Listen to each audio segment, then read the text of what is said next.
first show, I forgot my words. My friends taped it, showed it to me 100 times. After that, I vowed never to do that again. And I think probably maybe like a year later, I performed here for the first time. Do you incorporate a freestyle element into your show? Sometimes. I want to do it more though, just because I feel like people rarely see it. And it's kind of one of those spectacles of like, oh wow, that's cool, he's freestyling, because no one does it anymore. So I definitely incorporate that. And then, like I said, my first show I forgot the words. So now what I do is if I forget the words, I just freestyle the rest. So I always use that in my back pocket that I'll never stop rapping if there's still verse to go. And how do you like to interact with the crowd? I like to kind of like tear down that invisible wall and like make it feel like just as comfortable as possible. I remember my friend Jose Moore at one show, he told me that I made it feel like we were just in my living room talking. And that's kind of the feeling I want to have. If you come to a show, I want you to feel like, oh, we're just chilling, talking, watching TV together. And then at the end, you feel like you're just with a friend. What are the differences between performing with a DJ versus a live band? It makes it more dynamic, for one, because it's like actual live instruments being pushed through everything and people being able to watch that and be engaged with that.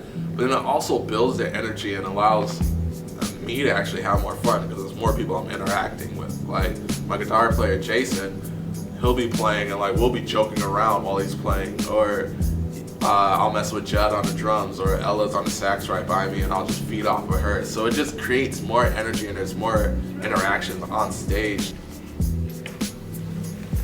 When I first like came in as a baby into the scene, like the scene was just starting to really grow. It was shortly after Proof died that there was a meeting at an old record shop called Code of the Cuts, and almost every relevant rapper in Lansing was there, and there was some in Michigan, like outside of Lansing, that traveled there too. And we sat there and we were after such a tragic event, we were like, what can we do to bring ourselves together and actually like show unity?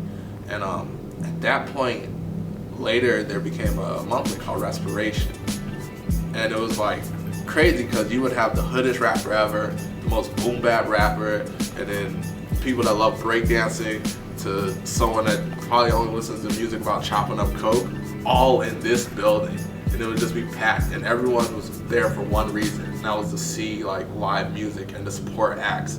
And the dope thing about it too is that every flyer never had the lineup. So the selling point wasn't like, oh, I'm performing or so-and-so's performing. The selling point was like, come out, you're gonna see good hip hop no matter what, you're gonna enjoy it.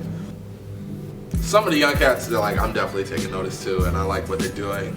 So El Sol, Tay Rhodes, of course, I mean, he's not really a young cat, but my bro Foul,